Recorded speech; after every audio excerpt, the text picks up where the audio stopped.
WhatsApp guys, मेरा नाम है सासु शर्मा और आज हम करने जा रहे हैं क्लास 10th साइंस का पहला चैप्टर, केमिस्ट्री का भी वो भी, और जिसका नाम है केमिकल रिएक्शन एंड इक्वेशन। अभी वाला चैप्टर ये अभी हम करने वाले। अब देखो यहाँ पे जितने भी केमिकल चेंज होते हैं ना, जो कि प्लेस करते हैं विद इन आवर बॉडी, हमारे बॉडी के अंदर ही, और साथ साथ हमारी जो सराउंडिंग मतलब हमारे जो आसपास वगैरह चीज़ें होती है, उन सभी में एक केमिकल रिएक्शन इन्वॉल्व होती है। तो हमारे पेट के अंदर जो खाना पच रहा है, तो हमारा मतलब बहुत सारे प्रोसेसेस हो रही है तुम्हारी बॉडी में, न्यूरॉन्स की प्रोसेसेस हो रही है इधर से मतलब वही जो हमारे ये जो चीज़ें वगैरह हो रही है हमारी पूरी बॉडी में, बहुत सारे बायोकेमिकल चीज़ें हो रही है, जैसे एब्जॉर्प्शन हो रहा है, रिलीज हो रहे हैं सब्सटेंसेस का बहुत जगहों पे। तो फिर वो मतलब सभी के सभी केमिकल चेंजेस केमिकल रिएक्शन में ही आता है। अब देखो यहाँ पे क्या है, अब ये जो केमिकल रिएक्शन है इसकी प्रॉपर्टी होती थी, हमेशा नया सब्सटेंस ही बनता है इसमें, जो कि थोड़ा सा अलग होता है उस अपने जो पहले वाले सब्सटेंस। जैसे मानो ना कि एक तो हो गया हमारे रिएक्टेंट्स, एक हो गया प्रोडक्ट्स। अब जो ये रिएक्टेंट्स होते हैं ना, 9th में तो पता ही होगा, जो रिएक्टेंट्स होते हैं ना, ये मतलब इनकी जो प्रॉपर्टीज़ होती है वो इनके प्रोडक्ट्स से बहुत अलग होती है, ये बताया हुआ है इसमें। जैसे जो दूध है वो दही में जब कन्वर्ट होता है तो कैसे कन्वर्ट होता है, वो इनिशियली लैक्टोज शुगर की फॉर्म में प्रेजेंट होता है दूध में, और लैक्टोबैसिलस वाला बैक्टीरिया होता है वो उस पर मतलब ऐड करते हैं और उसको किस में कन्वर्ट करते हैं, लैक्टिक एसिड में कन्वर्ट करते हैं। तो ये भी एक ऐसा एग्जाम्पल है। वैसे जो स्टार्च होता है, स्टार्च प्लांट में होता है, जब प्लांट फोटोसिंथेसिस करने के बाद जो ग्लूकोज बनाता है ना, जो वो अपने मतलब खाना बनाता है एक तरीके से, वो उसको स्टार्च की फॉर्म में स्टोर करता है। तो फिर जो डाइजेशन होता है ना स्टार्च का ग्लूकोज में हमारी बॉडी में ही होता है। तो फिर ये जितने भी मतलब ये सारे केमिकल रिएक्शन है, ये सिंपली इसमें क्या होता है, कन्वर्जन होता है रिएक्टेंट्स का प्रोडक्ट्स में। अब देखो, अब ये मतलब ये रिएक्टेंट्स कैसे कन्वर्ट होते हैं प्रोडक्ट्स में केमिकल रिएक्शन के दौरान। तो फिर ये ऐसे बनता है, this occurs by breaking down old bond, मतलब जो पुराने बॉन्ड है ना, जैसे मान लो कि यहाँ पे मैं मतलब बना देता हूँ, एक मिनट। ऐसे मानो कि यहाँ पे मेरे पास है, ये एक मान लो कुछ भी मान लो, ये कोई कंपाउंड है मेरे पास, कंपाउंड H है। अब इसी जब मैं रिएक्शन करवाऊँगा ना, मान लो मैंने इसी डीप कंपोजिशन वाली रिएक्शन करवा दी, इसमें H में क्या क्या है, ये A और B है और B है, ये पूरा कंपाउंड H बनता है। जब इसकी मैं रिएक्शन करवाई तो फिर A अलग हो गया और B का मॉलिक्यूल बना, ठीक है। तो फिर ये तरीके से मतलब क्या हुई थी, यहाँ पे जो पुराने बॉन्ड्स थे ना, ये वाला जो बॉन्ड था ये टूट गया एकदम, और यहाँ पे नए बॉन्ड्स बने थे, एक ए का बन गया अलग से, और एक बी का एक मॉलिक्यूल का बॉन्ड बन गया। तो फिर ऐसे होते हैं इसमें, वही बताया हुआ थी, नए बॉन्ड्स बनते और ये रिलीज़ करते हैं एनर्जी। अब डिपेंड भी करता है कि रिलीज़ करते हैं एब्जॉर्ब करते हैं, मतलब रिलीज़ तो नॉर्मली करते ही है, वो अभी हम आगे पढ़ेंगे। अब देखो, अब रिएक्टेंट्स होते क्या है रिएक्टेंट्स, यार मुझे समझ ही नहीं आ रहा। तो रिएक्टेंट्स एक ऐसे सब्सटेंस होते हैं जो कि इनिशियली प्रेजेंट होते हैं, और present initially and products are the new substance form at the end of the reaction. अब देखो, रिएक्टेंट्स सब्सटेंस होते हैं जो कि मतलब पहले से ही वहाँ पे पड़े होते हैं। जैसे मान लीजिए मेरे पास ये क्या है, ये मेरे पास ऑक्सीजन और ये हाइड्रोजन। अगर मेरे पास ये दो चीज़ें हैं, इन दोनों के मैं मतलब रिएक्शन करवाऊँ, रिएक्शन करवाने के बाद क्या बन जाएगी, ये पानी बन जाएगा। अब यहाँ पे मैं 2 इसलिए लगाया हुआ है क्योंकि मुझे मतलब बैलेंस करनी है इस केमिकल इक्वेशन। तो अब देखो यहाँ पे क्या हो रहा थी, यहाँ पे मतलब ये तो हमारे क्या हो गए, ये रिएक्टेंट्स हो गए और ये हमारा प्रोडक्ट हो गया। तो रिएक्टेंट क्या होता है, जिस दो सब्सटेंस को मिलाने पर, उनकी मतलब केमिकल रिएक्शन करवाने पर जब कोई नया सब्सटेंस बनता है तो फिर उसको ये रिएक्टेंट बोलते हैं। वो जो नया सब्सटेंस बनता है ना, उसको हम प्रोडक्ट बोलते हैं। तो ये फंडा है इसका, जैसे न्यू पदार्थ, वही यहाँ पे पॉइंट्स टू रिमेंबर थी, इंपॉर्टेंट पॉइंट्स है यहाँ पे। तो ये केमिकल रिएक्शन में जो रिएक्टेंट्स होते हैं वो हमेशा लेफ्ट हैंड साइड पे लिखे जाते हैं, हमेशा लेफ्ट हैंड साइड पे, और जो प्रोडक्ट्स होते हैं वो राइट हैंड साइड पे ही लिखे जाते हैं। अब मान लो तो यहाँ पे क्या है, मेरे पास है ये, अब मैं ऐसे मान लो H2 है, H2 मैं ऐसे लिख दूँगा 2 हाइड्रोजन प्लस ऑक्सीजन।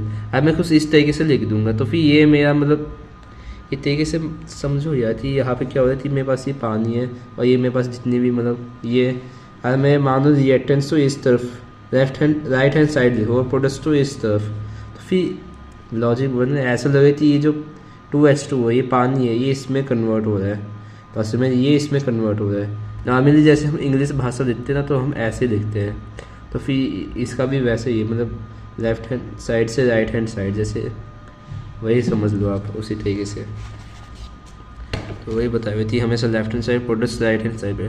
और कोई भी नया एलिमेंट क्रिएट नहीं होता केमिकल रिएक्शन में, सिर्फ रीअरेंजमेंट होती है। जैसे मान लो कि यहाँ पे क्या था, यहाँ पे था ए एक था, यहाँ पे कंपाउंड था AB, सो मैं C के साथ मैंने वो केमिकल रिएक्शन करवाई। अब यहाँ पे पता है क्या होगा, ये A और ये AC अपना बॉन्ड बना लेगा, और ये B है ना, ये नया इसमें, और ये B है ना, ये अलग हो जाएगा। तो इसमें क्या होगा, ये जो पुराने बॉन्ड है ना, ये टूट चुके हैं और नए बॉन्ड बन चुके हैं। तो फिर वो वाला सिस्टम है, यहाँ पे देख सकते हो। इसमें कोई भी नया एलिमेंट नहीं बनता, सिर्फ रीअरेंजमेंट होती थी। हाँ, यहाँ से वहाँ जाना, बस वही रीग्रुपिंग होती है। सिंपल भाषा में कहा जाए तो रीग्रुपिंग होती है। जैसे BaCl2, अगर मेरे पास BaCl2 है, तो हम बेरियम क्लोराइड बोलते हैं। उसमें सोडियम सल्फेट के साथ अगर मैं रिएक्ट करवाऊँ उसको, तो फिर हमारे जो प्रोडक्ट्स होंगे ना, वो बेरियम सल्फेट होंगे और नमक होगा, जिसको हम NaCl भी बोलते हैं। तो यहाँ पे क्या हो रहा है, यहाँ पे मतलब ये रिएक्शन हम आगे भी देखेंगे। तो यहाँ पे सिंपली ये हो रहा है कि रीअरेंजमेंट हो रही है। जैसे ये क्लोराइड है, क्लोराइड को मैंने इस तरफ ले लिया, और ये सल्फेट है, सल्फेट तो मैंने इस तरफ ले लिया। तो फिर क्या है, रीग्रुपिंग ऑफ वो हो रहा है, कंपाउंड या एटम बोलो, उनका एलिमेंट्स बोलो, उनका रीग्रुपिंग हो रहा है। तो फिर रीग्रुपिंग होने से मतलब इसमें कोई नया ऐसा थोड़ी ना कि हाँ यहाँ पे ये बेरियम क्लोराइड है, यहाँ पे सोडियम सल्फेट है, यहाँ पे मैं रिएक्शन करवाया और कुछ नया ही सब्सटेंस बन जाए। मान लो यहाँ पे कार्बन बन गया, ये ऐसा थोड़ी ना होता है, दिस इज़ नॉट पॉसिबल। यहाँ पे कैरेक्टरिस्टिक्स ऑफ केमिकल रिएक्शन।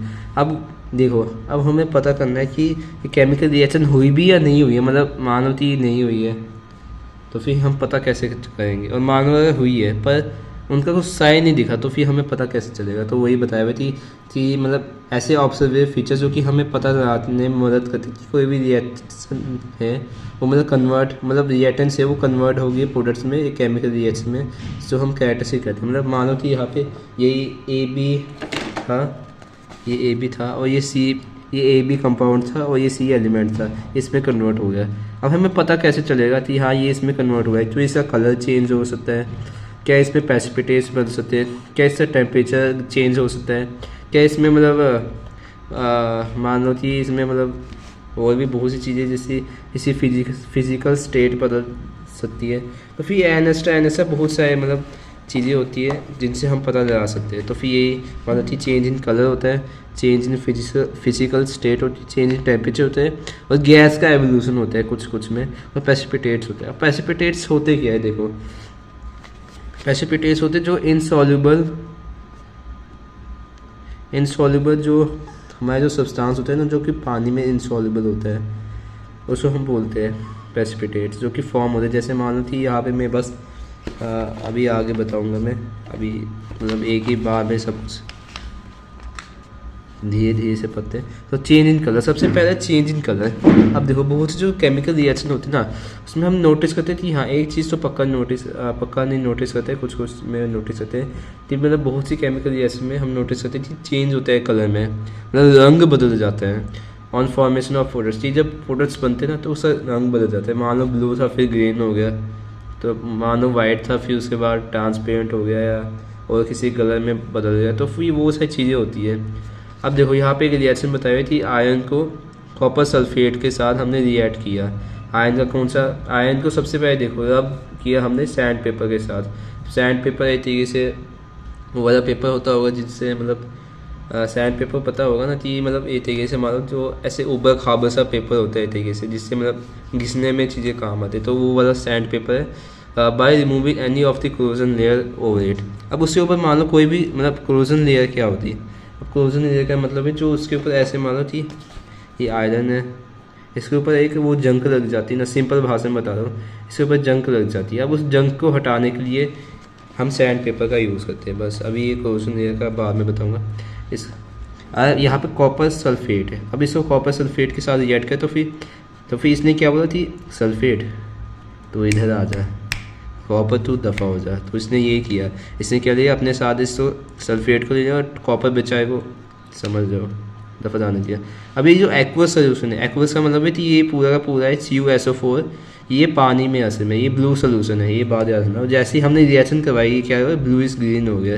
ये क्या हो गया, ब्लू इज ग्रीन सोल्यूशन बन चुका है ये रिएक्शन के बाद। और ये Cu कैसे, मतलब रेडिश ब्राउन कॉपर मेटल। अभी ये मतलब जो ये कॉपर है ना, ये रेडिश ब्राउन होता है थोड़ा बहुत। अभी जो रेडिश ब्राउन की इसकी कोटिंग होगी कि इसके ऊपर आयरन के ऊपर कोटिंग भी नहीं, ऐसे डिपॉजिट हो गया। तो फिर एक रिएक्शन है, इसमें चेंज इन कलर हुआ। ये कौन सा ब्लू था, ये ब्लू इज ग्रीन हो गया। अब ऐसे आगे देखते और भी एग्जाम्पल देखेंगे हम। अब यहाँ पे जो हम लाइम है, क्विक लाइम का देखेंगे। अब लाइम होता क्या है, लाइम होता है असल में ये मतलब जब हम ये CaO को, जो कि कैल्शियम ऑक्साइड होता है, वो असली में लाइम होता है। अभी जो लाइम होता है ना, लाइम देखा हुआ ऐसे थोड़ा बहुत चिपचिपा सा होता है, तो फिर ये कैल्शियम ऑक्साइड बोलते हैं इसको क्विक लाइम भी बोल सकते हैं हम। लाइम या क्विक लाइम, आप जो बोलना है बोलो। अब जो ये देखो, ये कैल्शियम ऑक्साइड है। जब हम कैल्शियम ऑक्साइड को पानी के साथ मिलाते हैं ना, तो वो उसको स्लेकिन ऑफ लाइम बोलते हैं। और इसमें हीट बहुत ज़्यादा प्रोड्यूस होती है। हीट का साइन कुछ ऐसे होता है। और जब इसको मतलब रिएक्शन करवाते हैं ना, तो ये बनता है कुछ ये कैल्शियम हाइड्रोक्साइड ऐसे कुछ बनता है। और इसको हम स्लेक लाइम भी बोलते हैं कॉमन नाम से। अब जब इसको फिल्टर किया जाता है ना, अब देखो इनिशियली क्या होता है जी, ये जब बनता है ना, तो फिर ये मतलब कम्प्लीटली सॉल्युबल नहीं होता है पानी में। ये कुछ ऐसे मानो थी, ये मतलब ये हमने डाला CaO पानी के अंदर, ऐसे कलर माने थे। और इसको डालने के बाद क्या हुआ, ये मतलब थोड़ा बहुत डिज़ोल्व हो गया, थोड़ा बहुत ये पानी मान लो, ये थोड़ा बहुत डिज़ोल्व नहीं हो पाया मान लो, ये अनडिजॉल्व मतलब कम्प्लीटली डिज़ोल्वेबल नहीं है। जब इसको फिल्टर करने के बाद, ये ऐसे फ़िल्टर नहीं करते इसको वैसे, इसको फिल्टर करने के बाद चीज़ों को, तो फिर ये जो हमारे पास पानी बचता है ना, इसको हम क्या बोलते हैं, इसको हम बोलते हैं, यहाँ पे लिखा हुआ है, इसको हम बोलते हैं लाइम वाटर। इसको यहाँ पे ये लाइम वाटर बोलते हैं इसको हम लाइम वाटर बोलते हैं। और ये बहुत सी चीज़ों में काम आता है। ये क्लियर और ट्रांसपेरेंट सोल्यूशन होता है लाइम वाटर। अभी किस में काम आता है वो बताता हूँ मैं। अब देखो, अभी जो लाइम वाटर होता है ना, जो लाइम वाटर होता है, ये यूज़ होता है एक रीएजेंट की तरह लेबोरेटरीज़ में। मतलब जो हमारे आप स्कूल के भी होगा, आप स्कूल में लेबोरेटरी है तो वहाँ भी मतलब ये चीज़ हो सकती है, पोस्ट से देख लेना। तो check the presence of carbon dioxide as carbon dioxide turns lime water milky.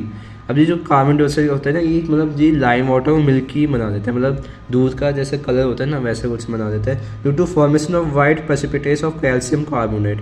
अब कैल्शियम कार्बोनेट के इसमें वाइट प्रेसिपिटेट्स बन जाते हैं वाटर में। अब देखो कैसे बनते हैं, मैं बताया भाई, ये क्या है, कैल्शियम हाइड्रोक्साइड है, ये एक्वस सोल्यूशन में है, लाइम वाटर बोलते हैं। और ये कलरलेस एंड ट्रांसपेरेंट होता है जब हमने फिल्टर करने के बाद।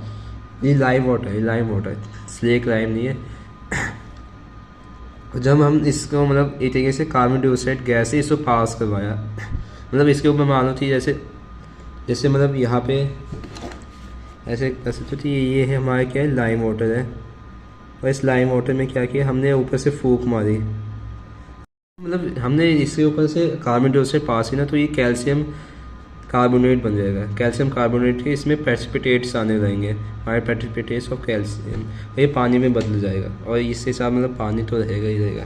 अब देखो, अब इसके बाद पता है क्या होगा, इसमें मतलब हमने कार्बन डाइऑक्साइड भेजी तो फिर ये वाइट हो जाएगा, मिल्की हो जाएगा एक तरीके से, CaCO3 ये प्रेसिपिटेट्स बन जाएगी कैल्शियम कार्बोनेट की। अब इसके साथ पानी। अब देखो, अब हमने मानो ये उसका बाद में बताएंगे। अब हमने मानो थी इसको दोबारा से कन्वर्ट करना है इसमें ये कैल्शियम हाइड्रोक्साइड में। तो इसके लिए हम क्या करेंगे, तो इसके लिए भी एक चीज़ है, इसमें हम पता है क्या करेंगे, ये कैल्शियम कार्बोनेट है ना, इसके ऊपर और भी ज़्यादा हम ये कार्बन डाइऑक्साइड छोड़ेंगे तो फिर ये अपने नॉर्मल फॉर्म में आ जाएगा। अब वो कैसे आएगा उसके बारे में हम आगे बात करेंगे, धीरे धीरे कर चलेंगे, ऐसे एकदम सारा एक समय में थोड़ी ना पढ़ा देना है। अब देखो एग्जाम्पल देखो, जैसे ये लेड होता है, ये 9th में नहीं देखा हूँ, ये 10th में, ये हम लेड बोलते हैं, ये भी एक एलिमेंट होता है। ये लेड नाइट्रेट है, ये सॉलिड फॉर्म में इसके। और जब हम इसको हीट करते हैं ना तो फिर ये इसमें बदल जाता है 2BbO में। अब ये क्या है, ये है लेड ऑक्साइड, ये लेड ऑक्साइड में बदल जाता है। और फिर उसके साथ क्या है प्रोड्यूस होते हैं, ये नाइट्रोजन ऑक्साइड और ये अपना ऑक्सीजन बनता। अब देखो इस रिएक्शन में हो क्या रहा है, अपना जो लेड नाइट्रेट है ना ये वाइट कलर का होता है, इनिशियली ये वाइट कलर का होता है, इमेजिन करो अपने दिमाग में कि ये क्या होता है, वाइट कलर का होता है इस तरीके से। इसको लेड नाइट्रेट, अभी जो लेड नाइट्रेट है ना, जब हम इसको हीट करते हैं तो फिर हमारा ये बनता है 2 लेड ऑक्साइड। लेड ऑक्साइड पता है किस कलर का होता है, जैसे मानो कि इसको मैंने क्या किया, हीट किया, तो फिर यहाँ पे इस तरीके से बन गया कुछ येलो येलो सब्सटेंस सा। अब इसको हम क्या बोलेंगे, लेड ऑक्साइड। और ये लिक्विड में ही होता है, नहीं सॉलिड में होता है, सॉरी। और ये येलोइश कलर का होता है, येलोइश कलर का अभी लिखा भी हुआ है। और ये ऐसे सारी ये भी निकलता है, ये मतलब एक तरीके से ये जो नाइट्रोजन ऑक्साइड है ये एक तरीके से डेंस ब्राउन, अब ये तो बन गया ना, अब इससे सारी ये ब्राउन ब्राउन कलर सा ये भी निकलता है इसमें से। अभी जो निकलते हैं ना डेंस ब्राउन फ्यूम्स जो निकलते हैं, मतलब ऐसे हैवी जो धुएँ होते हैं वो निकलते हैं यही नाइट्रोजन ऑक्साइड के, और ये अपना ऑक्सीजन को गैस के फॉर्म में निकल जाता है। अब ये वाला हो गया, इसमें भी चेंज इन कलर हुए हैं, देखो ये वाइट में था ये येलो में बदल दिया, तो केमिकल रिएक्शन में चेंज इन कलर होता है। फिर उसके बाद आ जाते हैं फॉर्मेशन ऑफ प्रेसिपिटेट्स। अब प्रेसिपिटेट्स क्या होते हैं, प्रेसिपिटेट्स एक तरीके से इनसॉल्युबल मटेरियल होते हैं, सब्सटेंस होते हैं जो कि मतलब पानी में डिजॉल्व नहीं हो पाता है, तो वो होता है प्रेसिपिटेट्स। मतलब द फॉर्मेशन ऑफ प्रेसिपिटेट्स जो कि इनसॉल्युबल प्रोडक्ट्स होते हैं। अब एग्जांपल देख लेते हैं, एग्जांपल में क्या है, ये कैल्शियम हाइड्रोक्साइड है, कैल्शियम हाइड्रोक्साइड। अब इसको हमने क्या किया, यहाँ पे हमारे पास कैल्शियम हाइड्रोक्साइड है, CaOH2, ये एक्वस है, ये लाइम वाटर है, हमने यही पीछे देखा। इसमें जब जब हम इसमें मतलब ये जैसे हमने देखा ना कि इसमें हम ये कार्बन डाइऑक्साइड जब हम पास करवाते हैं तो फिर ये CaCO3 मतलब कैल्शियम कार्बोनेट में कन्वर्ट हो जाता है, प्रेसिपिटेट्स आ जाते हैं और ये पानी बन जाता है सिंपल।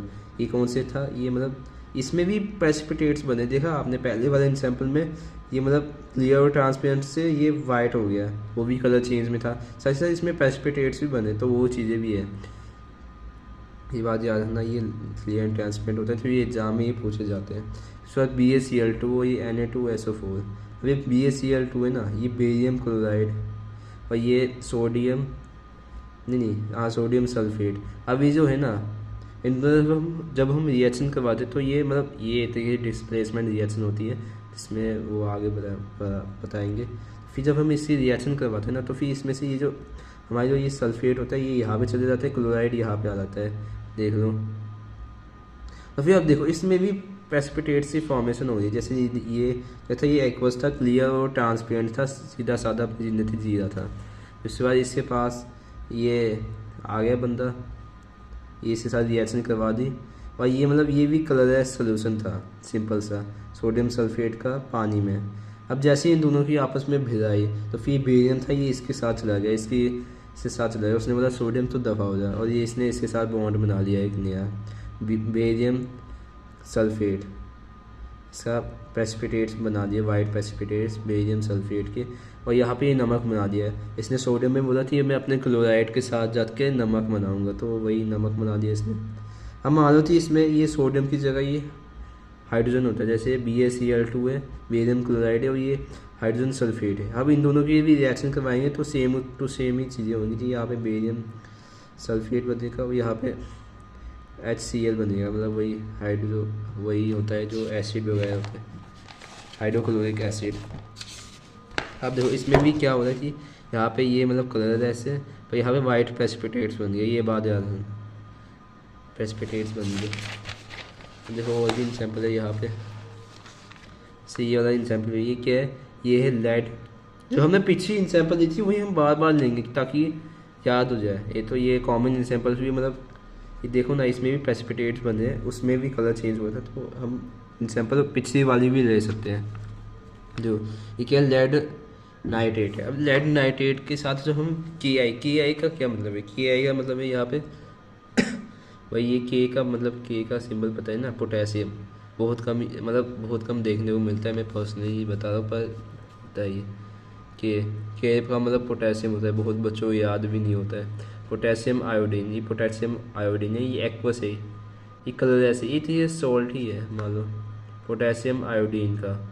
और जब हम इन दोनों की रिएक्शन करवाते हैं ना तो PbI2 बनता है, मतलब लेड आयोडाइड सॉरी, फिर येलो प्रेसिपिटेट्स बन जाते हैं। सोचो यहाँ पे लेड नाइट्रेट था, इसको हमने ये पोटेशियम आयोडीन के साथ हम रिएक्ट करवाया, दोनों कलरलेस थे। जब हमने इन दोनों का रिएक्शन करवाया ना तो देखो यहाँ पे येलो प्रेसिपिटेट्स बन गया, और यहाँ पे क्या बन गया 2KNO3, मतलब पोटेशियम नाइट्रेट बन गया यहाँ पे अभी एक्वा सोल्यूशन में।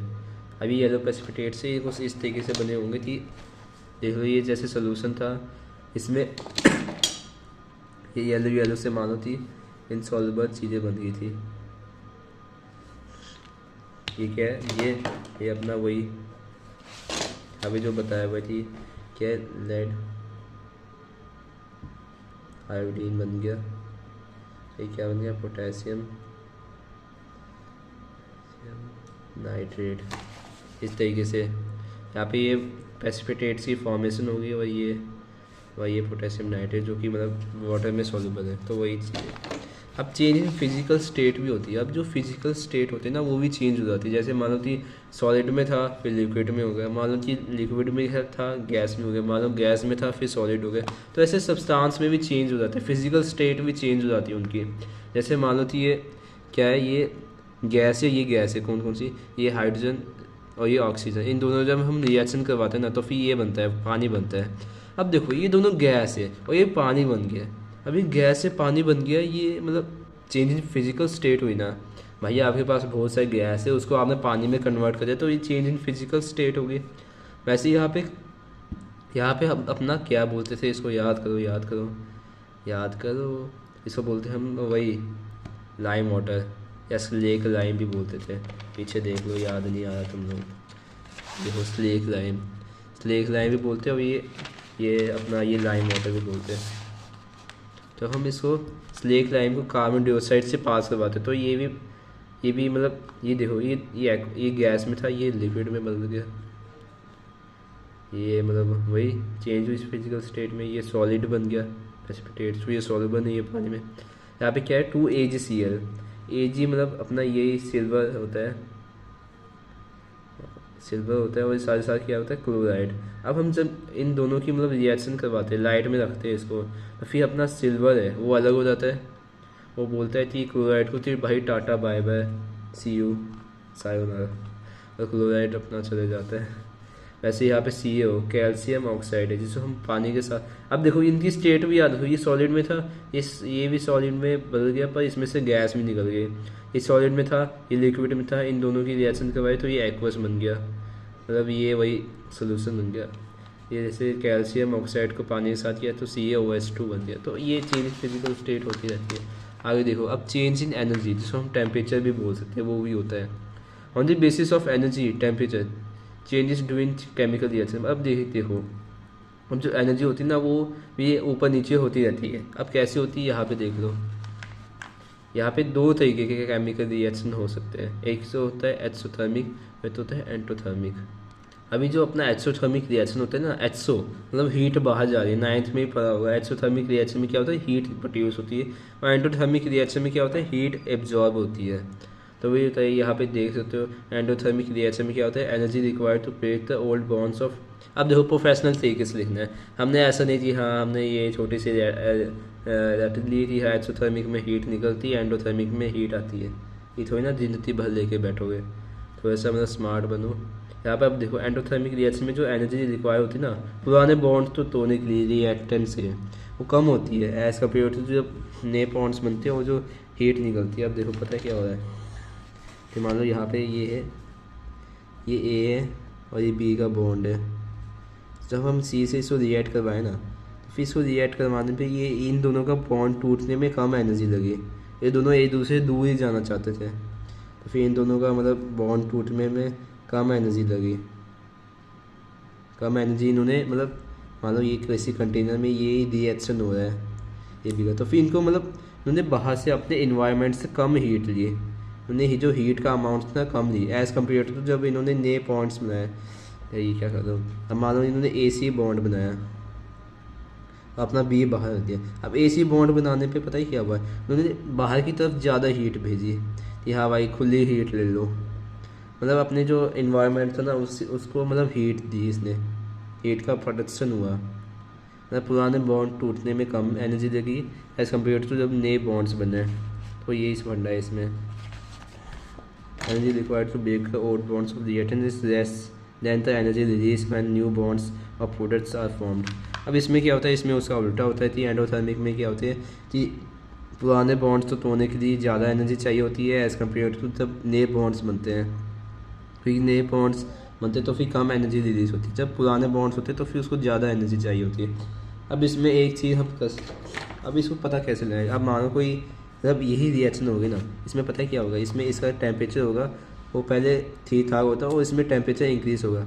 अब मान लो ये एंडोथर्मिक रिएक्शन है, तो पहले इसका टेम्परेचर जब हम रिएक्शन करवाते हैं ना, ये वाली इसमें रिएक्शन करवाते हैं तो इसका टेम्परेचर एकदम बहुत कम हो जाएगा, कुछ में तो माइनस में चले जाता है बहुत ज़्यादा, तो फिर वो होगा इसमें, पर हीट बहुत कम निकलेगी, मतलब ज़्यादा ये मतलब अपने इन्वायरमेंट से हीट एब्जॉर्ब करेगा।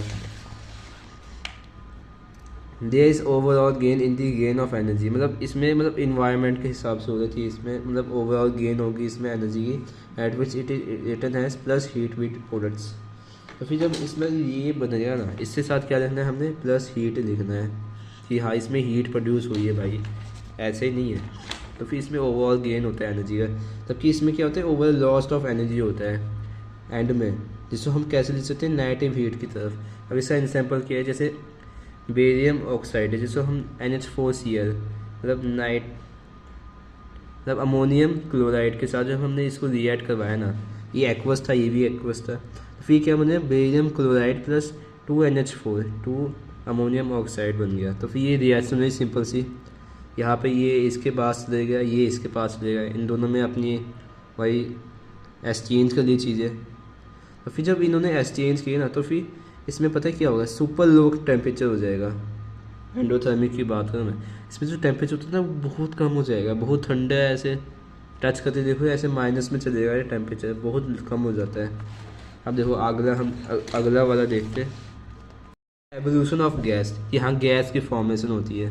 अभी वो वाला गैस नहीं जो तुम्हारा दोस्त छोड़ता है, ये दूसरी वाली गैस है। देखो अब बहुत सी केमिकल रिएक्शन में क्या होती है, हम ऑब्जर्व करते हैं लिबरेशन ऑफ अलग अलग गैस को, मतलब अलग अलग गैस की प्रोडक्शन तो हम देखते हैं। अब हमारी मेन गैसेस कौन सी, अब देखो बहुत सारी गैस है, जैसे नाइट्रोजन भी निकलता है और भी बहुत सी गैस है, जैसे हमने यहाँ पे पीछे ही देखा ये वाला, यहाँ पे पहले भी देखा कि इसमें पता क्या हो रहा है, आगे जी ये देखो इसमें भी नाइट्रोजन निकल रही है, नाइट्रोजन वाली गैस निकल रही है विद ऑक्साइड, तो फिर वही चीज़ें है हुई है।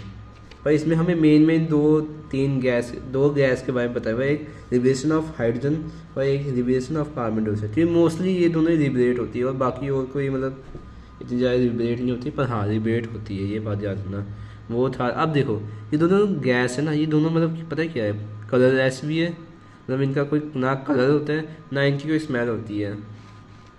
अब तुम लोग बोले भाई हमारे दोस्त भी तो छोड़ता है, वो तो कार्बन डाइऑक्साइड ही छोड़ता है, तो फिर हमें उसी स्मेल कैसे पता लग जाती है। उसी स्मेल में कार्बन डाइऑक्साइड के साथ और भी बहुत सारी चीज़ें होती हैं, तो कि वो टॉयलेट में निकलता है, तो वही चीज़ें होती है। मैं मूड ख़राब नहीं कर रहा, मजाक कर रहा हूँ, सॉरी किसी को मतलब मूड ख़राब हुआ किसी का तो।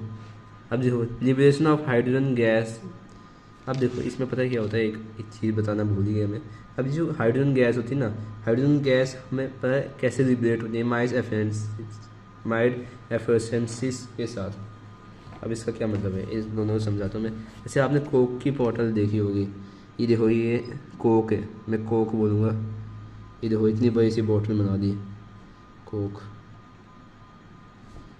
अब इसमें जब ये कार्बन डाइऑक्साइड होती है ना, अब इसमें तो ये कार्बोनेटेड वाटर ही होता है, तो इसमें कार्बन डाइऑक्साइड होती है, तो फिर जैसे ही हम खोलते हैं ये गैस बनने लगती है एकदम, ओ माय गॉड। और जब हम हिला के खोलते हैं ना, तो फिर इसमें से तो ऐसे बवंडर आ जाता है एकदम, पानी एकदम ऊपर उछल जाता है।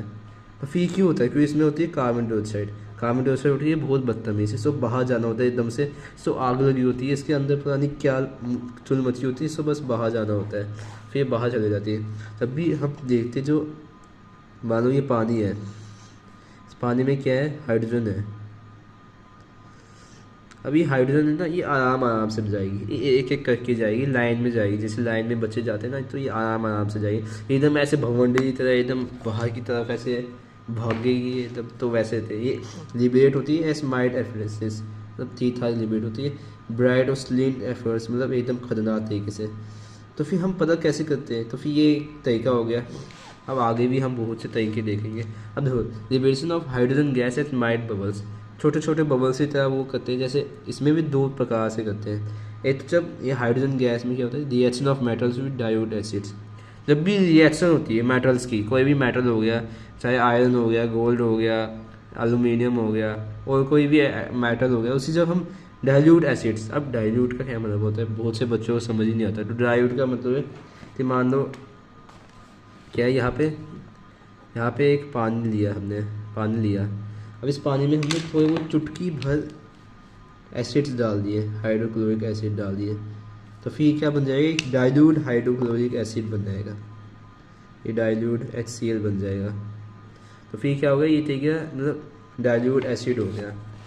तो फिर आप देखो जैसे एग्जाम्पल क्या है, जैसे HCl हो गया, H2SO4 हो गया। तो फिर ये सारे के सारे इनसे एग्जाम्पल। अब देखो जैसे हम जिनको जब हम इसके साथ रिएक्ट करवाते हैं ना, हाइड्रोक्लोरिक एसिड के साथ, तो हमें पता क्या मिलता है, यहाँ का जो ये क्लोराइड है ना, ये जिंक के पास चले जाते हैं, जिंक के साथ दोस्ती बना देता है, और बचा ये हाइड्रोजन है ना, ये अलग से गैस की तरह उड़ जाता है।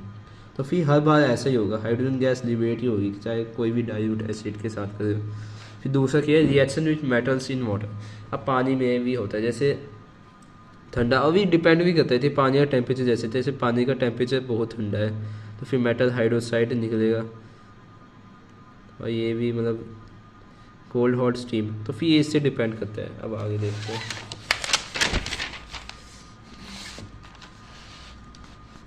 अब देखिए यहाँ पे अभी एग्जाम्पल बताए थी कोल्ड हॉट और स्टीम वाटर में, मतलब अलग अलग वाटर का टेम्परेचर, तो उसके हिसाब से हमारे प्रोडक्ट्स कैसे आते हैं वो बताए हुए हैं। अब देखो यहाँ पे ये बताई थी जितने भी मेटल कार्बोनेट होते हैं ना, और मेटल कार्बोनेट होते हैं वो बेसिक होते हैं नेचर में, ये बात एक याद रखना, एसिड बेसिक का ही है। अब देखिए यहाँ पे मानो थी ये मैग्नीशियम को हम हाइड्रोजन सल्फेट के साथ हम जब रिएक्ट करवाते हैं ना, ये सॉलिड है, ये एक्वस है, मतलब पानी में इसको मिलाया हुआ है, तो फिर पता है क्या बनता है, MgSO4 बनता है, और यहाँ भी हाइड्रोजन बन रहा है। देखो ये हाइड्रोजन यहाँ भी आ गया, ये छोर यहाँ भी आ गया, देखो गैस बन के ये उड़ जाएगा एकदम खतरनाक तरीके से। इससे क्या गया अपना ये जो है ना सल्फेट, इसको बोला आजा मेरी रानी आजा, फिर ये इसकी रानी यहाँ पे चली गई इसके साथ, और बेचारा हाइड्रोजन डिप्रेशन में रहकर उड़ गया। और यहाँ भी वही रिएक्शन बताई हुई, ये सोडियम के साथ जब हम सोडियम को पानी में रिएक्ट करवाते हैं, जब वो ठंडा होता है तो फिर ये बनता है, ये NaOH बनता है, और ये हाइड्रोजन गैस बनती है, मतलब वही सोडियम हाइड्रोक्साइड। जब और वैसे ही हम मैग्नीशियम जो हम पानी के साथ रिएक्ट करवाते हैं, गर्म पानी के साथ मान लो, तो मैग्नीशियम ऑक्साइड बनता है, हाइड्रोक्साइड बनता है, और ये हाइड्रोजन गैस तब भी बनती है जब हम स्टीम के साथ करते हैं। जैसे ये एल्यूमिनियम है, एल्यूमिनियम को तो हम पानी के साथ करते हैं ना, तो ये ऑक्सीजन अपने पास लेता है, ये Al2O3 एल्यूमिनियम ऑक्साइड बन जाता है, और ये हाइड्रोजन फिर से, मतलब मान लो हाइड्रोजन गैस है भाई, वो उड़ जाती है, स्पेस से भी ऊपर चली जाती है, वो एटमॉस्फेयर से भी ऊपर चली जाती है, बहुत हल्की गैस होती है। अब देखो अभी ये इतनी हल्की की गैस होती है, इसको ऊपर ही जाना होता है हर वक्त, फिर इसको हम कोलैट कैसे करते हैं, तो देखो हाइड्रोजन गैस तो हम हमेशा कोलैट करते हैं डाउनवर्ड डिस्प्लेसमेंट वाटर से। अब डाउनवर्ड डिस्प्लेसमेंट ऑफ वाटर कैसे, अब यहाँ पे देख लो, मान लो यहाँ पे क्या है, ये वाटर है, यहाँ पे कोई रिएक्शन चल रही है। अब इस रिएक्शन में क्या हो रही थी, इस रिएक्शन में हाइड्रोजन प्रोड्यूस हो रही है, हाइड्रोजन प्रोड्यूस हो रही है, तो हमने इसको टैप कर लिया, कॉक का सेक्शन है, तो फिर हमने इसको टैप कर लिया, यहाँ से गैस जा रही है जा रही है जा रही है, गैस जा रही है, तो फिर ये पानी है। अब मानो ये पानी है, अब ये इनसॉल्युबल होती है पानी में, तो फिर ये पानी में मिक्स हो ही नहीं सकती, तो हम पानी में इसको टैप नहीं कर सकते, तो हम क्या करते हैं, ये डायग्राम इतनी सही नहीं है। अब देखो कुछ इस तरीके से, यहाँ पे ये इस तरीके से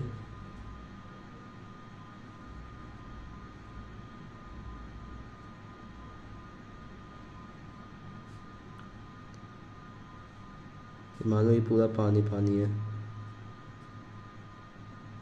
ठीक है।